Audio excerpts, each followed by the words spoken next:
Hi guys, thanks for tuning in to another video episode on ForgottenWeapons.com. Today we are at the Rock Island auction, the premier September 2013 auction. We're taking a look at a couple of their guns here, including this 1940 Smith Wesson light rifle. Now these are gorgeous works of machinery and unfortunately terrible practical guns for a couple of reasons that we'll get into here. First of all, they're heavy. They have a very heavy barrel. The receiver was made from machined forgings. You know, a gun like this really ought to have been stamped, quick, cheap, and light. And this wasn't. This was long, heavy, and expensive. Now this big tower here is a particularly distinctive feature of the Smith & Wesson light rifle. The magazine is held in the front. So this is actually the magazine.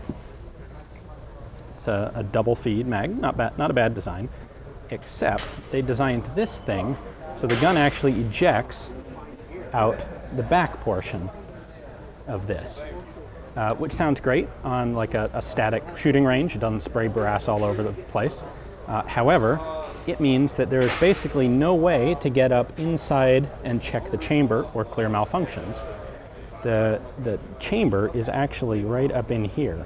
So even if you can get your finger in here to check it, you have to go about another inch forward before you're actually at the chamber.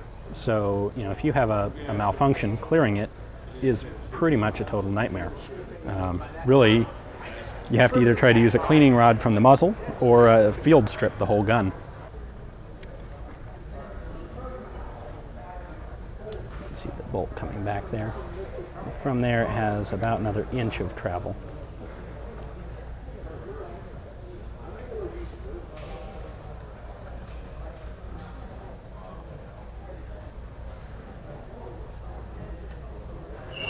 Now this is a later version, a Mark II. On the early ones, the rear cap was much shorter and threaded on. And they had, in order to maintain the same profile of this part of the receiver, they cut a lot of material away to thread it, male threads for a female threaded end cap here.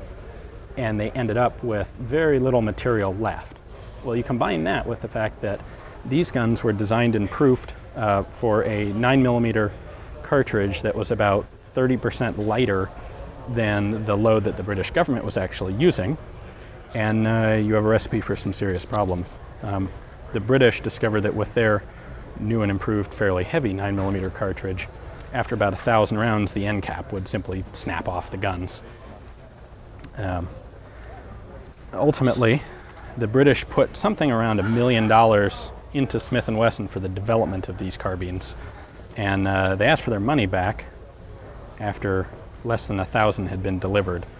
And Smith & Wesson had already spent the money because these are incredibly difficult and expensive guns to manufacture. So instead, Smith was offered to reduce the prices of the M&P revolvers that they were making for the British instead, and the British accepted that. Interesting bit, that is not a selector lever, that's actually a winter trigger on the guns. Let's see. Have our Smith & Wesson logo right there.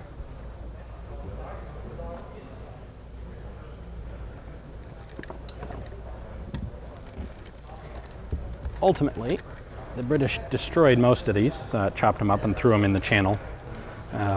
But it turns out that about 200 were discovered at Smith & Wesson in the 1970s.